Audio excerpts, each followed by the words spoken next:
pastol. Ani Jesus, ako ang tunay na pastol. Ang mga tupa ay nakikinig sa aking mga salita. Ang tinig ng pastol. Pakinggan natin ang tinig ni Jesus. Siya ang mabuting pastol. Inaakay niya tayong lahat sa tuwid na daan. Ang tinig ng pastol. Inihahatid sa inyo ng CBCP Media Office at ng Radyo Veritas. Tuwing linggo mula alas 10 hanggang alas 11 ng umaga. Ang tinig ng pastol.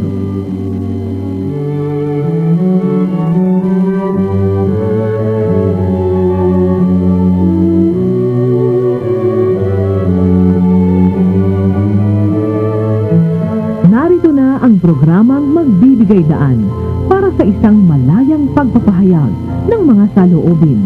Tatalakayin ang iba't ibang pananaw tungkol sa napapanahong issue ng lipunan, mga programa ng Simbahang Katolika, katatampukan ng mga obispo ng Pilipinas. Tinig ng Pastol. Ang tinig ng pastol. Okay, magandang umaga sa ating mga kapanalig. Ito naman po ang ating programa. Nakabalik tayo dito. Salamat naman po at sa ganda ng panahon, pagkatapos sa kabila ng kung ano-anong mga dagok sa buhay, palagi naman tayo nandito. Noong nakaraang linggo nga po, napakinggan ninyo si Father Edo at ang NASA, ang Episcopal Commission on Social Action, Justice and Peace. Ngayon naman po, siguro na-miss na natin yung ating mga partners, ating mga kapanalig sa siguro mga a little couple of weeks ang ating partner, Sister Pinky Barrientos, ay babalik na po sa ating programa. Ayan. So, good morning po sa ating mga kapanalig. Ganoon din po yung ating mga kabaro, mga kaparian, mga madre, mga religyoso. Magandang umaga po sa inyong lahat dito sa ating Radio Veritas at pati na rin po sa ating audio-video streaming na sa buong mundo po ay napapanood at napapakinggan. Okay. Ngayon naman po, meron tayong mga panauhin. Tulad ng dati, meron tayong na-interview at ngayon special dahil nga po ito yung pag-uusapan po natin yung tungkol naman po sa pinakabago sa lahat. Para sa mga bata, very familiar, pero sa mga matatandang mga kapanalig, baka hindi natin maintindihan to. Ito po yung tungkol sa mga social networks. Ayan, yung social networks. Tinatawag po yun, iba sinatawag nila social media. Ito po yung pinag-uusapan natin tungkol sa Facebook, mga Twitter, mga Friendster, mga MySpace, ang dami pa po niyan. Pero yung pinakapamuso sa lahat ngayon ay yung Facebook. Doon po sa Facebook, mayroon po tayong na sa Pilipinas na ngayon ay talagang umaani ng napakaraming, ang tawag dyan, likes, na napakaraming members. Ito po yung tinatawag na 100% Katolikong Pinoy. Ayan. So, dito na, karap ko ngayon, yung mga members po nito, sila po yung mga nagpapatakbo, mga administrators ng 100% Katolikong Pinoy. Sige, magandang umaga po sa inyong lahat. Isang tatlo. Magandang umaga rin po. Sige, kayo na mag-introduce yung mga sarili. Ako nga po pala si Randolph po. Isa po ako sa administrator ng 100% Katolikong Pinoy Facebook account. 5 po kaming nag-a-administer nito. Kaya lang po, yung iba po naming administrator ay nasa iba't ibang panig po ng Pilipinas. Ayun, so talagang widespread pala kayo, ano? Opo. So, sa online kasi, walang barrier eh. Hindi pwedeng, kahit isa nasa Africa, nasa kung saan, okay lang, di ba? Okay, ikaw naman. Bali po ako po si Ryan, isa po ko active member ng 100% Katolikong Pinoy. I'm from Bulacan po. Mm-hmm. Okay.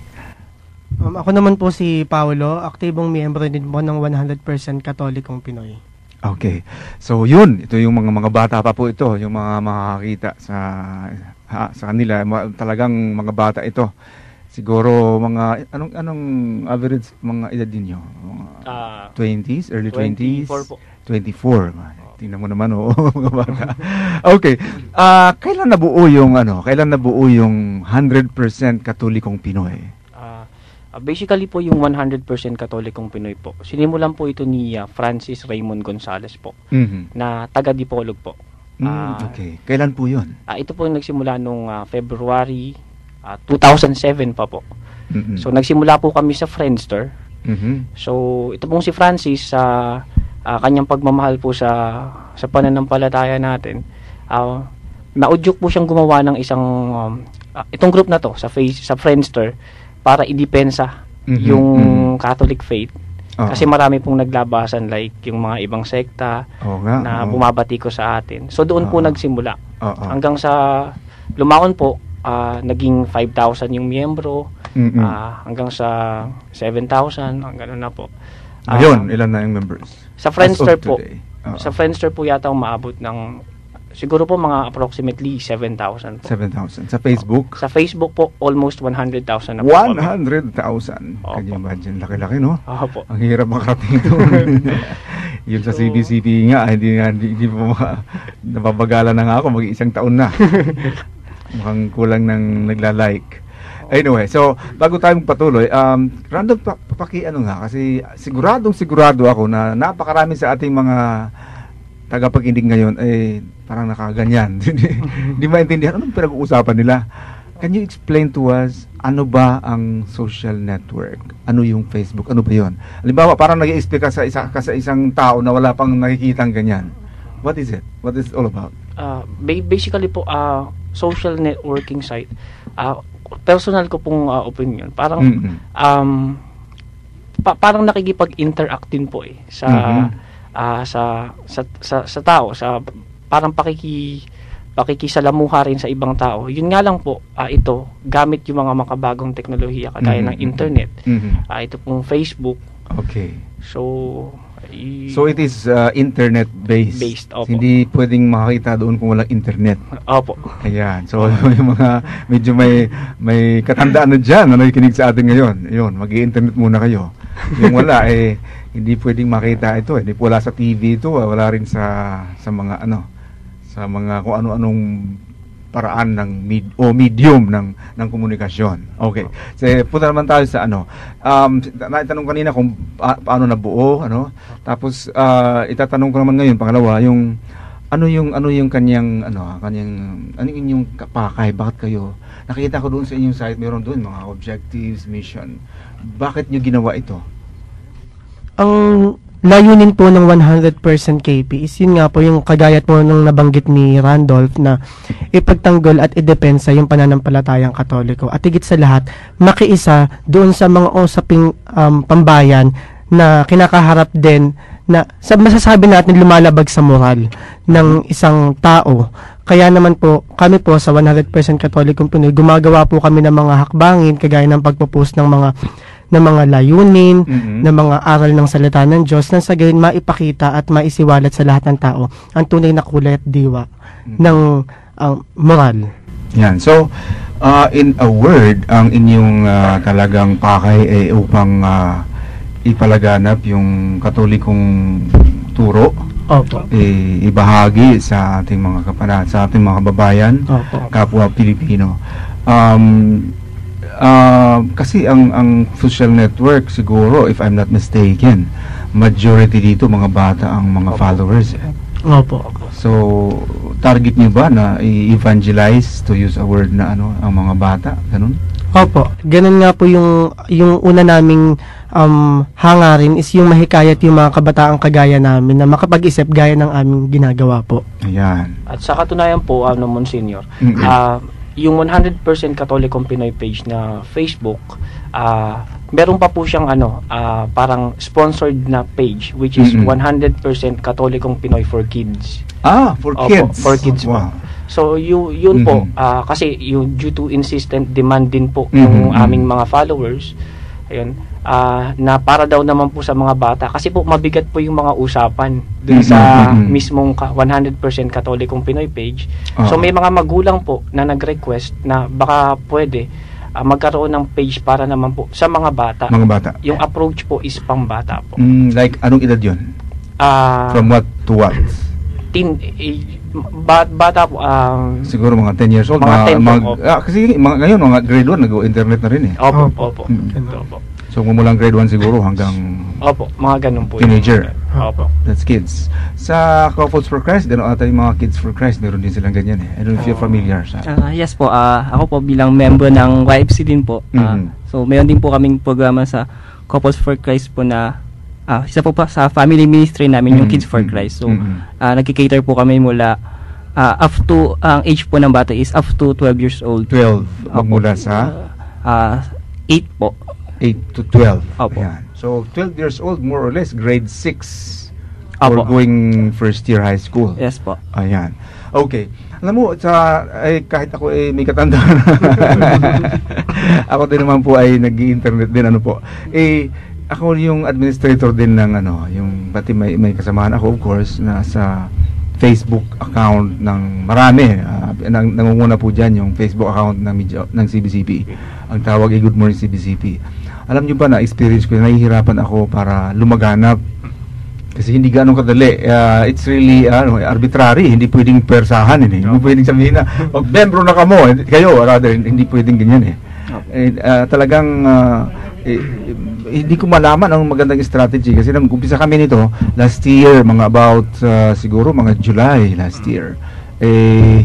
February na ngayon. That's almost malapit na, mag-isang taon na siya, pero ang membership niya it's sa 3,000 nagkakamahirap, no.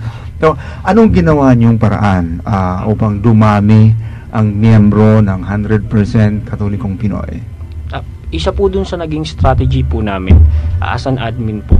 Minsan po, dumadalaw po kami dun sa mga Catholic pages din po. Okay. And pinopromote po namin yung page namin na okay. To all Filipino Catholics, please like this page. Okay. Po. At yung iba rin pong miyembro, inisyatibo rin po ng ibang miyembro, sineshare po nila sa wall nila na ini-invite din po nila yung mga kaibigan nila na join po dito sa Facebook page na 100% Katolikong Pinoy po. So, yung una nyong or yung pinaka na strategy ay kayo ay pupunta din sa social network na pupunta kayo sa mga networks din at pasahan na. Ganun. Pasahan. Okay. Now, ang content kasi naiiba yung content ng Katolikong Pinoy naiiba. It's something na pinag-aaralan namin. Ang kanyang yung dating talagang halimbawa meron kayong mga saints. Meron kayong mga salita ng Diyos araw-araw at meron doon naglalagay ng reading of the day or something. Yes po. Pero may nakikita akong ganun. And then meron din mga turo ng simbahan. Mga bata kayo no? Mga bata kayo at siguro sa if I may guess, nanggagaling kayo sa iba't ibang background. Hindi naman kayo lahat seminarista Di ba? May seminarista kayo, may seminaryan, di ba? Opo. Okay. Paano nyo malalaman na ang inyong ilalagay doon ay talagang turo ng simbahan o Katoliko? Meron po kasi kaming mga spiritual, parang kung masasabi na rin po naming mga spiritual advisors na mga pari rin po. Yung iba po nakabase sa ibang parte po ng mundo. Meron po kaming pare na taga Batanes. Meron po kami na nakabase sa Roma. Na pari po na Dominicano na tumutulong po sa amin. Tumutulong sa inyo. Opo. Na minsan kapag kami mali po na kami nagagawa, pinagsasabihan rin po kami na itong post na ito kailangan ng correction. Mga ganun. Okay. So talagang check no na walang lalabas doon na medyo alanganin sa turo ng simbahan. Ayun. Napakaganda. That will be an assurance. Talagang otherwise kung mayroong galabas na hindi gaanong planchado, baka naging 98% na lang Katolikong Pinoy. Hindi na 100% Katolikong Pinoy, So, ilang nasabi mo na Friendster muna kayo at kailan kayo nag-migrate from Friendster tapos napunta sa sa Facebook? I believe 2009 po. 2009. Opo, yung boom po ng Facebook po. Doon po nagsimula yung I think July 2009 po nagsimula ang 100% Katolikong Pinoy sa Facebook. I see. Na doon kayo nag-migrate sa sa bagong na. Kasi mas parang flexible masyado yung Facebook kaysa Friendster, 'di ba? Mas socially interactive kaysa doon sa Facebook. Sa Friendster, no? So would you have malalaman niyo ba kung ilang percent ang members na halimbawa una-una yung geographic, pangalawa yung age bracket, age grouping. Malalaman niyo ba? Mayroon ba kayong galon stats? Meron po na lumalabas po doon sa page po. Available lang po yun sa mga admins ng grupo. Okay. So, based po doon, mas marami po yung babae. Mas ilang percent? Wala po yung number sa akin, pero sa nakikita ko po, kasi may mga graph po doon na lumalabas, mas marami po yung babae. Na aktibo po doon sa 100% Katolikong Pinoy. Okay, ang dami pa natin pag-uusapan, pero magbe-break po muna tayo. Huwag kayong aalis, dyan lang po kayo.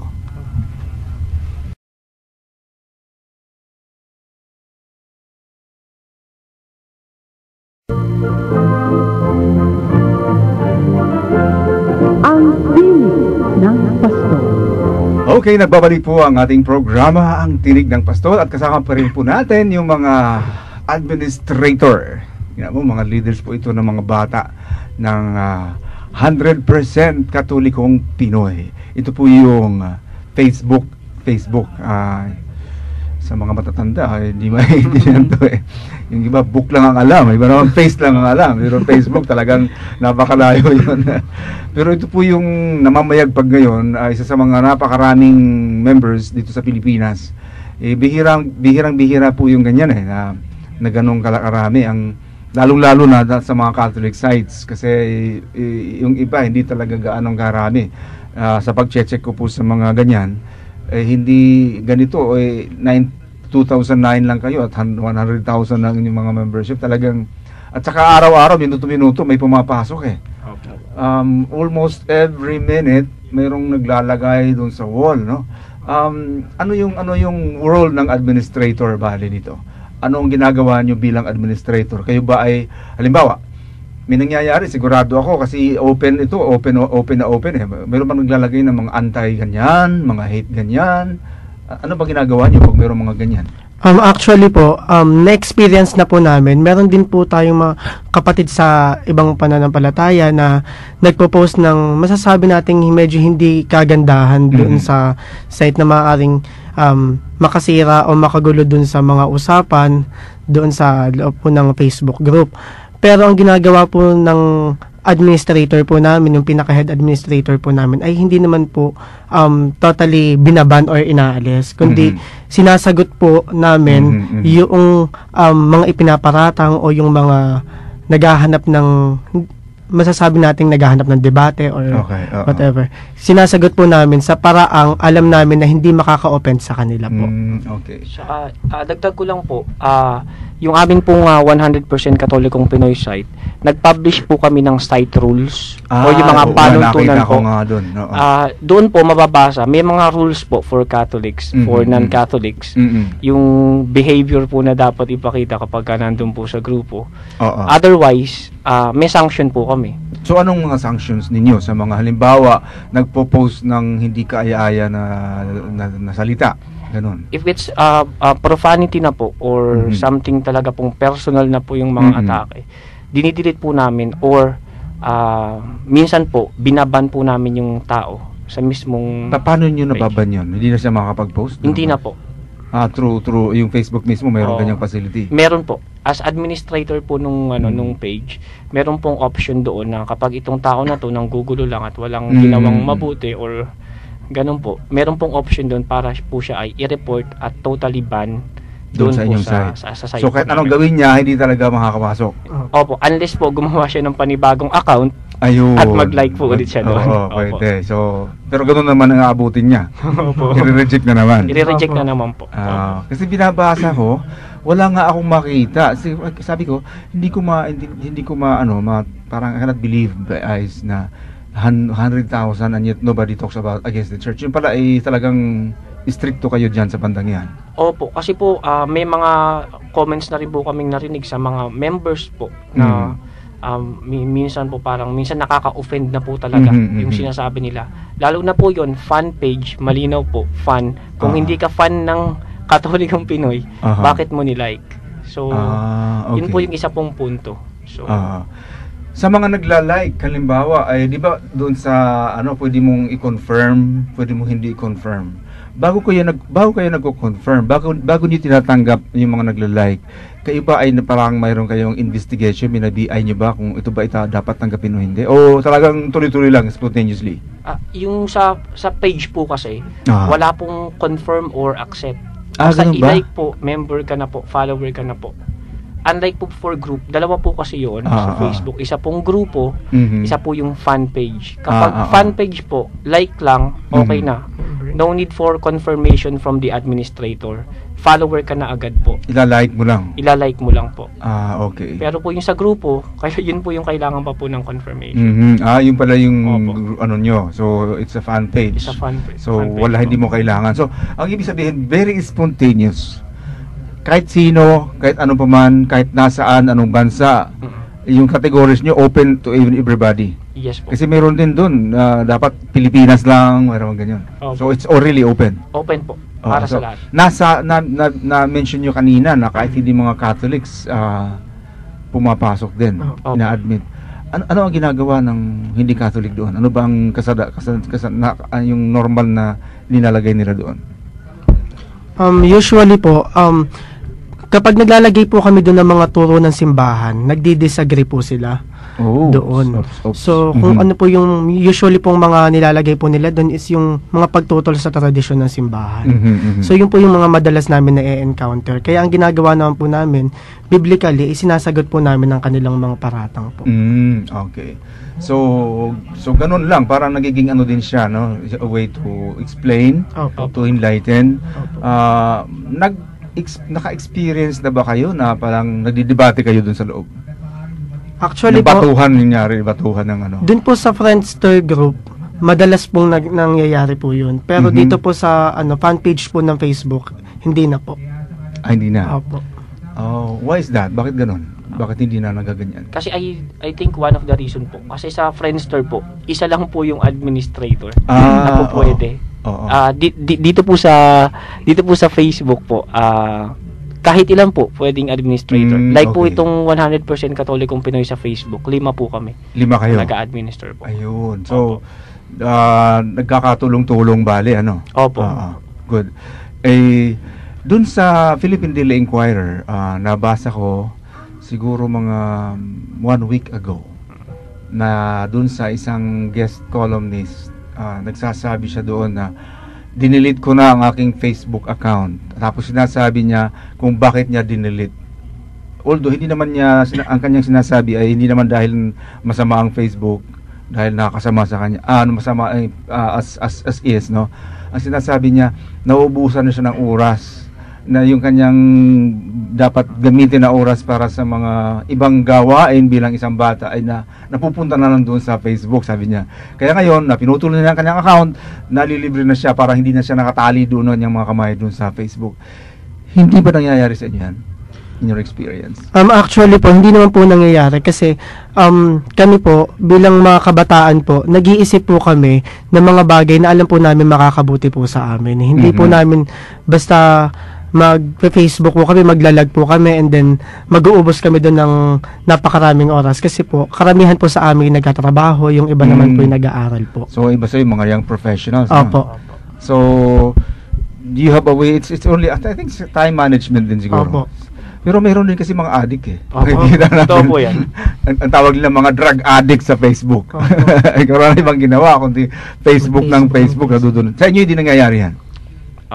Sa akin po personally, hindi naman po. Siguro doon po papasok yung kahalagahan ng disiplina. Ayun, sa sarili I'd like to po. hear that. Opo, yung kumbaga sa ano po, alam mo na may gagawin ka, dapat pagtuunan mo ng pansin yung mga prioridad, pero hindi mo rin sana kakalimutan yung yung mga bagay na ginagawa mo rin po. Yun lang Ayan. po. So, maraming salamat. Mamaya pagbalik natin, kausapin naman natin ibang grupo naman to, although subsidiary yata ng Katolikong Pinoy. Ito naman ay tanungin natin tungkol sa isang advocacy na napakalakas kayo ng simbahan. Sa inyong tatlo, maraming salamat sa inyong pagdalo sa ating programa, at sana hindi ito yung huli. Siguro darating yung panahon na tatawagin pa rin namin kayo para naman ipaliwanag pa. Napakaraming dapat ipaliwanag dito sa ating sa site na ito. So maraming salamat po. Salamat po. Magandang araw po. Okay, magbabalik po kami. Diyan na po kayo.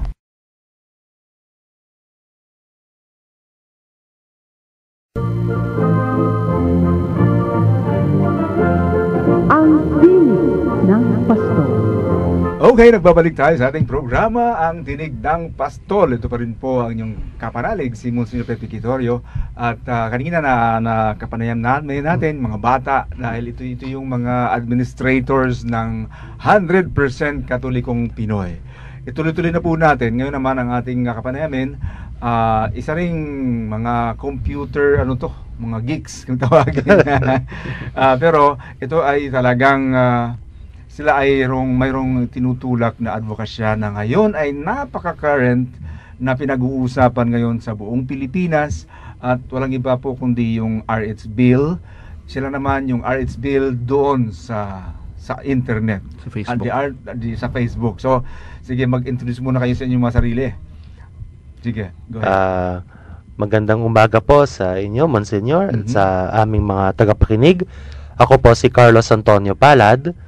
Member po ako ng mga ilang organisasyon na dedicated po sa pagtanggol sa simbahan, ang Defensores Fidei Foundation. At kasama na rin po ako dun sa I Oppose the RH Bill dito sa Facebook. Okay. Ikaw naman. Ako naman po si Raymond Bandil. Good morning po sa inyong lahat. I represent po yung Pinoy Defensor Fidei, and I am also one of the administrators po ng I Oppose the RH Bill. Okay. Magandang umaga po sa lahat. Ako po si Anton. Ako po isa sa mga administrator ng I Oppose the RH Bill page ng Facebook. Kanina, yung ating guest kanina, sila ay pinag-usapan namin yung tungkol sa Facebook, ano ang Facebook, at bakit nagkaroon ng 100% Katolikong Pinoy na talagang 100,000 na ang mga likes, mga sumusunod nito. Ngayon naman, ano yung inyong Facebook account? Ano yung layunin? Ano yung mga objectives? Bakit nyo naisipan na magtayo ng ganitong Facebook account? Una po sa lahat, kami po ay isang Facebook account, Facebook page na offshoot din po ng 100% Katolikong Pinoy. Yung mga administrators po ng 100% Katolikong Pinoy, initially, nung una po ay sa kanilang page po nila pinagtatanggol lahat ng issues including po sa RH Bill. Ngunit dahil po sa nagiging mainit na po ang issue ng RH Bill, minarapat nilang gumawa po ng separate page po para sa mga issue na patungkol sa RH Bill. Kaya po simula po ng October ng huling taon po ng 2010, ginawa po itong I Oppose the RH Bill page sa Facebook. At sa awa po ng Diyos, meron po tayong currently meron po tayong 11,000 members. 11,000? Ilang buwan pa lang to? Halos 4 na buwan lang. 4 na buwan, oo. So, ano ang mga nilalaman nito? Of course, by its name, I oppose the RH Bill. Alam na natin kung anong laman. Pero ano ba talaga ang detalye sa mga nilalaman ng sa wall, ika nga, pinupost doon? Sa I Oppose the RH Bill po, andun po lahat ng facts o yung mga aming argumento laban po sa RH Bill. Nandito na po yung mga scientific arguments, nandito na po yung mga arguments by economists po, mga tanyag na ekonomista. Andito rin po yung mga religious arguments. So, kumpleto po kami. Iminarapat po namin na maging holistic po ang aming sagot patungkol sa mga paratang ng mga pro-RH na kesyo ang mga Katoliko, ganito, ganyan. Backward sila mag-isip. Therefore, mali ang pananaw namin tungkol sa RH. Kaya itong page na to, mga kababayan, sana po ay mapuntahan ninyo sa Facebook. I Oppose the RH Bill. Lahat po ng inyong mga katanungan, sana po ay masasagot ng page na to. Okay. Ang ano kasi, ang issue ng RH Bill ay talagang napakainit na issue dito sa Pilipinas. To the point na pati yung liturgical celebration sa Manila Cathedral, dalawang beses na ginugulo ng mga tao, mga tawagin natin, mga pro-RH na mga followers. Dito ba sa inyong website ay ginugulo din ba kayo ng mga ganitong mga oppositors? Marami pong beses, lalo po nung una po kaming lumabas. Ginugulo po kami ng mga pro-RH. Maraming beses naman po ay mga intelligent debates naman po ang nangyayari. Pero sa kasawian palad, maraming beses rin po na medyo nanggugulo rin po sila. At ang aking mga kasama rito, sila po ang mag-i-explain kung paano, ano mga taktika, ano mga ginagawa nilang panggugulo. Sige nga, paki-ano nga. Okay, ako po kasi isa po ako sa mga administrators ng page. Po. Ang karaniwan po kasi, I really won't accept yung word po na ginugulo. Po, medyo, para sa akin po, misguided po kasi. We have to clarify what the church teaches. At being an administrator po, I usually look at the whole page, lahat po ng komento, talaga binabanay ko. Lahat po okay na kung i-reject nila at ayaw nila, okay lang. Kapag naipaliwanag po, hanggang doon na po yun. Okay. Ang hindi lang po namin pinapayagan talaga is kapag inaatake niyo na po yung simbahan ng walang basihan. Yun, doon po ako talaga talagang instantly po kinakorek ko kagad yun. Or so how do you correct that? It's either bibigyan ko po siya ng you have to prove what you're saying. Kung hindi mo naman ma-prove at talagang puro galit na lang sa simbahan sa kanyang kataruan ng sinasabi mo, I have no choice but to limit your capacity na lang sa pag So what do you mean to limit your capacity? What do you mean to limit your capacity? Usually ban po. Binaban po na. Dinidelete? Binaban po na. So pag naban na yan, hindi na pwede pumasok? Pwede po siyang mag-like ulit. Kaya lang po ang karaniwan nangyayari po pag nagla-like, meron po kasi talagang medyo makulit. Or pasaway. Commonly sa mga teenager po, mga pasaway talaga. Gumagawa naman ng mga bagong account. So siya pa rin yun.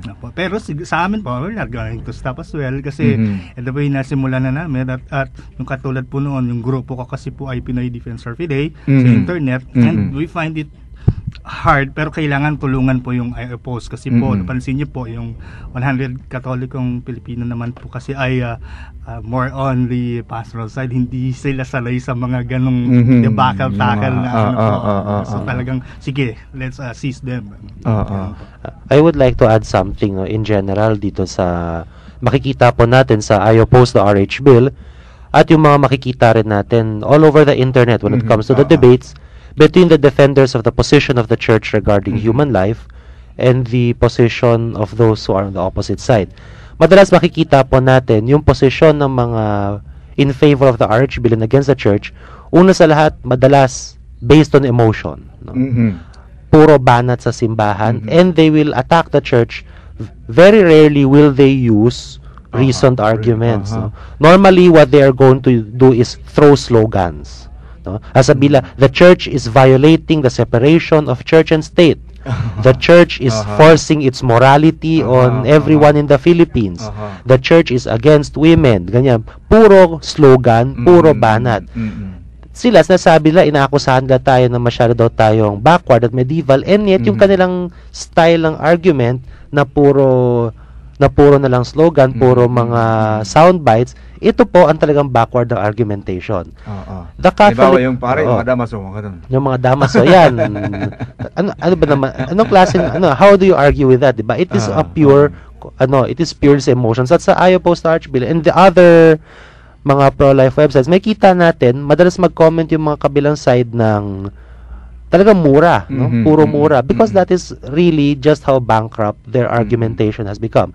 At kahit pakikinggan po natin yung rhetoric ng mga ilang feminists at ng ilang mga ilang legislators against the Catholic Church, it is really all paninira lang at minsan kasinungalingan pa. Like there was one congressman who was accusing the church na ginagamit daw ang confessional to force the supporters of the RH Bill to change their stand. You know, no priest will do that in the confessional. No priest will do that in the confessional. Of course. What we hope to show them in I Oppose the RH Bill and in other websites such as yung sa akin po, yung Catholic position on the RH Bill, yung fightrhbill.blogspot.com. What we want to show everyone is there is a reason why the church is against the RH Bill. Hindi po to emotional, hindi nga po dogmatic lang eh. Merong serious economic, scientific and moral basis sa posisyon ng simbahan.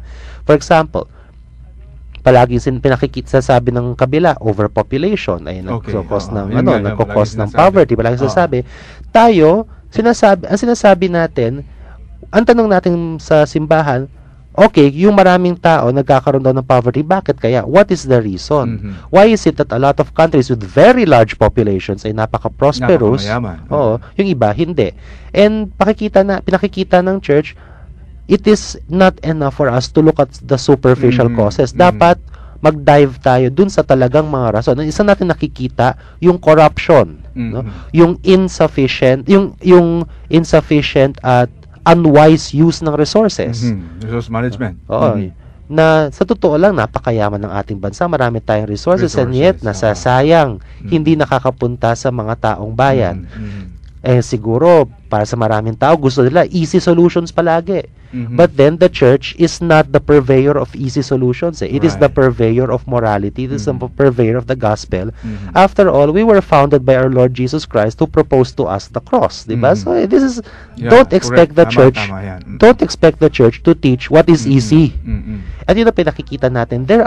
Of course, there are many other reasons, no, sa economics. No? Nakikita natin yung demographic winter, for example, sa Japan at sa ilang advanced countries na dito sa Singapore, no, na gano'n. And other countries, nakikita natin sila, too late, nakikita nila yung effects ng severe contraception population control. And how are they going to deal with it? The fact is, they don't know how they will deal with it. Do we want na dumating rin tayo sa hantungan na yan before finally realizing that population in itself is not the problem? The unwise management of the resources needed to feed our population is the problem. Okay. Dito sa Facebook, lalong-lalo na, mas maganda sa blog yung sinabi mo kanina, because in a blog, you can really express ng mahaba-haba. Sa Facebook, maliliit, maikli yung it's fast and short and gano'n. Paano nyo na i-convey? Halimbawa, yung sinabi mo ngayon, yung demographics na argument. How can you say that in like 5 lines na yun lang ang tolerable dito sa Facebook? There are space limitations po sa Facebook. Pero po, may comment sections naman po sa Facebook. Tsaka discussion. And there's, aside from that, there's this discussion area and the notes area. And marami pong venue para magkaroon po ng masusing pag-usapan po tungkol sa mga issue na hinaharap sa RH. Kaya medyo maganda rin naman po na mag-usap sa Facebook. And kaya nga po ito sinet up ng 100% Catholic Pinoy dahil marami pong mga tao, mga Pilipino addict po sa Facebook. Aminin na natin. That's true. Mas marami pong mari-reach out ang Facebook kaysa po sa mga blogs. Ang mga blogs po, mga kapwa writers halos din po ang nagbabasa. Pero ang Facebook, any Tom, Dick, and Harry will read Facebook posts. Ganito, may katunaw ako sa inyo kasi lahat kayong tatlo, mayroon kayong iba't ibang mga pinanggalingan at ginagawa. Kayo galing sa Defensores na isa din apologetic group. So may tatanong ako mamaya pagkatapos nating mag-break sa ating mga kapanalig. Diyan lang po kayo, huwag kayong alis.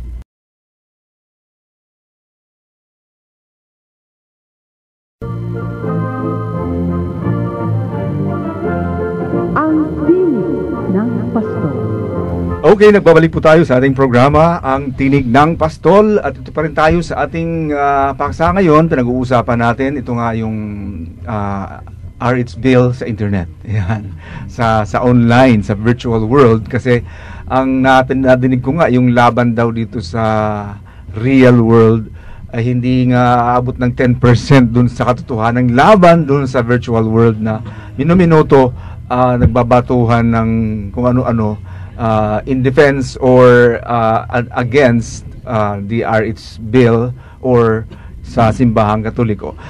May naikinto sa akin kayo na tungkol sa nangyari doon sa Manila Cathedral na talagang orchestrated na pumunta doon yung mga pro-RH at may mga banner, kunti lang naman pala yun. Siguro po hindi ko na lang po i-mention yung name ng group or the Of persons course. involved para in their privacy na rin po. Kasi po sa internet ko rin po, through Twitter din na nakikita kung ano yung mga pinag-uusapan nila, what are their plans, activities and events nila. Nakita ka rin po din na yung intention nila to go to Manila Cathedral yung nung last November po. Okay. And nung ma-witness ko po sa TV si Mr. Carlos Cedral, sabi ko, parang hindi naman yata tama yung sa misa mismo ang ilalabas mo, i-express mo yung advocacy mo. And they're going to do it this time again in group. So I raced from my place po talaga, pumunta ka doon po sa just to inform Mr. Manyalak po na Eric Manyalak na meron pong pupuntang ganito. May wine lang po. Okay. So, ano yung ginawa mo dun? More or less. More or less po, in-inform ko sila. Better pong they have idea na mayroong ganong pupunta doon. So, nalaman mo kung sino-sino, ilan yun? Actually, I know them po kasi nga, I can talk to them sa Facebook po and I won't name names na lang po para So, it's not the way na pinoproject na napakaraming grupo na ayaw. It's not as it's There are projected. numbering, hindi po siguro aabot ng 30. Most of them are teenagers po. Sa media, parang akala mo daming tao na ganyan, ano? Yun nga po, Sa minsan ang perception. nakakatawa, they're talking that we, the women, actually the group is only one woman sector. Kunti lang naman Kunti lang naman po. Maingay lang. Yun lang po. Kaya po kaming nandito rin, mag-iingay na rin kami. Do you see that sa internet? Ganon din? Yes, ganon din po. Kaya nga po nagre-recycle din sila ng name, gumagawa rin sila ng accounts na kasi nga they are the same persons po, usually yung bumabalik at bumabalik. Ayan. Sa UP, nasabi mo na mayroong perception din na sa buong UP ay talagang gustong-gusto yung RH bill. Yes, so kasi alam naman po natin na yung common perception sa UP is it is the university of liberals, of atheists, of course, no? Minsan nga may kaibigan ako, jokingly lang naman, no? Pero there's a kernel, may pahaging to, may ibig sabihin to. Ang description niya is University of Pagans, no? Sa University of the Philippines. By the way, no, I'm an alumnus of the University of the Philippines, and I'm proudly a graduate of the philosophy course, which is known for its, it's definitely not Catholic, no? Okay. Yun. It's definitely not Catholic. That having been said, ang UP kasi encourages independence of thought. Okay. And precisely because it encourages independence of thought, maraming mga UP alumni, maraming mga UP students or UP alumni, siguro rebelde during their teenage years, but the moment they grow into adulthood, many of them become serious Catholics. Yes. Devout Catholics. I would say, in fact, na UP graduates, marami sa kanila are among the most staunch Catholics that you can find anywhere. Yes, And right now, there's a movement among right now, hindi ko na alam yung exact number, but there are hundreds of UP alumni who have, including na ako, who have signed a manifesto denouncing the RH bill. Oh, ganun, ha? Condemning the RH bill. It's supposed to be published today, no, I think. Sa mga bahayagan. Titingnan ko mamaya kung nakalabas sa media. And the intention here is to show na hindi lahat ng mga taga-UP o galing sa UP ay pabor sa RH bill o laban sa simbahan. That is not true.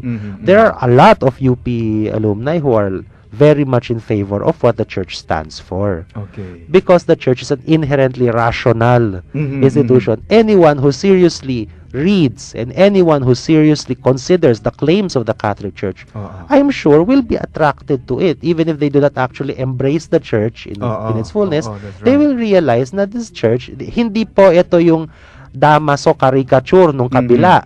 This is a very serious institution that has lasted for 2,000 years. Yes. Siguro if the church has lasted for 2,000 years, there's something in it. Diba? Hindi naman siguro bobo ang humanity na magtatagal ang simbahan kung wala namang halaga na sabi ng simbahan. At the same time, gusto ko pong balikan yung yung nabanggit ni Brother Raymond na yung mga galit, no? Yung mga galit at mga teenagers. Madalas yung kasing opposition to the church, it's a phase, no? It is a phase.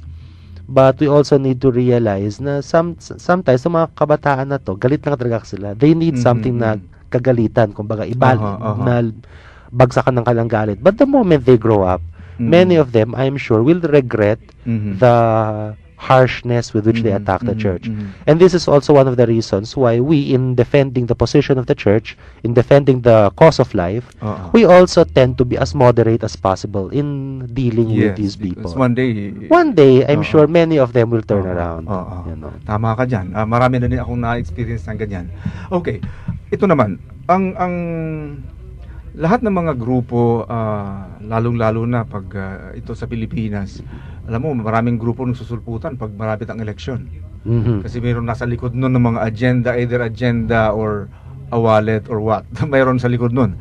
In your case, nakikita ako na this is purely a personal initiative over and above sa mga ginagawa niyong pagkadami-dami niya in your livelihood, in your family. Ito ba ay talagang spontaneous lang? Love for faith, love for God, ad majorem Dei gloriam ba ito, or what? What's behind this? Ako po, personally, last year, 6 na po yung trabaho ko. I have 6 odd jobs. And nag-struggle po talaga ako to juggle all of them. And I kept on telling people, ito po yung pang-pito ko na trabaho. And wala po kaming sinusweldo rito. Hindi na po kami magtatanong kung yung kabilang kampo meron pong tinatanggap o wala. Pero sa amin po, personally po ako, kung may magagawa po kami para ma-save ang buhay ng tao, yun na po ay lagpas po sa kahit anong kabayaran na matatanggap po namin dito sa lupang ito. Totoo. Ako naman po, out of experience din po, 4 na po yung anak ko, and back then po nung magsimula ako noon, rebellious din po ako actually. I actually reject the church as well myself back then. Pero never did I give in po doon sa contraceptives kasi ang thinking ko po noon, kahit pa naglolo ko, baka bumawi si God sa akin pag gumamit ako doon. Right now po, I'm here. 4 po yung anak ko, and okay naman po kami. So, you're happy doing this? Yes, I'm very happy. Sa kabila ng ito ay walang financial po, wala pong kapalit. Talaga. Ako naman po kasi I'm single. I'm an only child, and my father passed. My father who was an atheist, no? Atheist. Yes, he was an atheist. Passed away long ago. And so dalawa na lang kami ngayon ng nanay ko sa mundo. And ano naman, like everyone who serves with the church, expect to have a lot of trouble. Expect to have a lot of crosses in your life.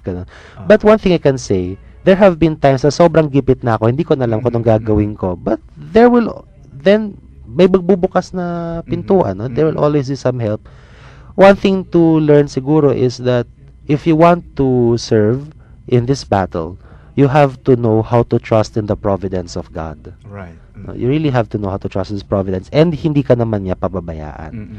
Pero gusto ko pang madagdagan yung nasabi ko kanina, si Brother Raymond galing sa Pinoy Defensor Fidei. That's one apologetics group. Ako naman po, Defensores Fidei. No, magkaibang grupo pa yan, although similar names, pero we work very closely together. At saka yung objective talagang pareho. Which is the defense of the faith. At saka nationwide to, both. Actually more local. Kami sa Defensores, we are here in Metro Manila. Metro Manila. Okay, we have a few minutes left sa ating programa. Panghuling tanong ko sa inyong tatlo, ano yung future plans ng grupo nyo na nasa Facebook, basically sa Facebook? Anong mga upcoming na pwede natin ma-expect bilang mga mamamayan? Right now we're still on the planning stage, pero meron na po kaming current project na ginagawa. Ito po ay ang sarili naming website, filipinosforlife.com. Lahat po ng resources namin sa I Oppose the RH Bill Facebook page, nilagay po namin dito sa filipinosforlife.com. And para mas madali pong makategorize kung anong issue ang hinaharap na RH bill na hinahanap nyo, like for example economics, the secular arguments or religious stand or moral arguments. So yun po ang isa po naming project. We are also planning to formalize the Filipinos for Life group, but this is still, on its planning stage. Okay. Since I would like to add din po, no, kasi po yung effort po ng yung mga materials po, articles and documents dun sa website, hindi po effort ng isa lang o dalawang tao, effort po to ng iba-ibang tao dun na member. Meron po kaming nurse, doctors, teachers, lahat po nagsishare po sila talaga ng info. Ganun po yung gusto nilang tumulong talaga. Hindi naman sila makapunta sa Pilipinas, most viewers sila sa abroad, pero may effort talaga silang tumulong. Like yung nag-fund po nun nung website is from America po siya, si Steph po, and I would like to extend thank you kay Steph kasi talagang pinondohan niya para sa website. Okay, good. And you? Well, right now, itong battle na to is sa totoo lang, this is a battle that is just beginning. We need to realize that the RH bill is the spearhead of a much larger attempt, and that is to drag the Philippines with its remnant Catholic culture into a completely secular caste, no? Into a completely secular culture. Ay makita nga po natin yan dun sa attitude ng kabila na madalas galit na galit, no? Minsan magtataka ka bakit ba sila palaging galit, and to a great extent it is because they see the church as a threat to their cravings for absolute freedom from moral principles. So para sa akin, well, not much in terms of concrete plans. I'm still updating the Catholic position on the RH Bill na blog, yung fightrhbill.blogspot.com. Although the plan is eventually to migrate all of its content to Filipinos for Life. Para may isa lang talaga na resource for everyone who wants battle. Right now, we're also trying to let more and more pro-lifers know, especially the veterans, about the existence of these online resources. Kasi madalas meron pa rin hindi maiiwasan, may information and generation gap between the veterans and the youth. The veterans sometimes don't know much about the online resources. Kami namang mga youth, we need to learn more from the wisdom of the veterans. So we hope to facilitate this exchange in the coming days, weeks, and months. Okay, maraming salamat sa inyong pagpaunlak sa ating programa at sana hindi ito yung huli. Siguro maraming salamat. Maraming salamat po. Thank you very much. Sa ating mga listeners, sa ating mga kapanalig, maraming salamat po. Ito po muli si Monsignor Pepe Quitorio, sumainyo ang katotohanan.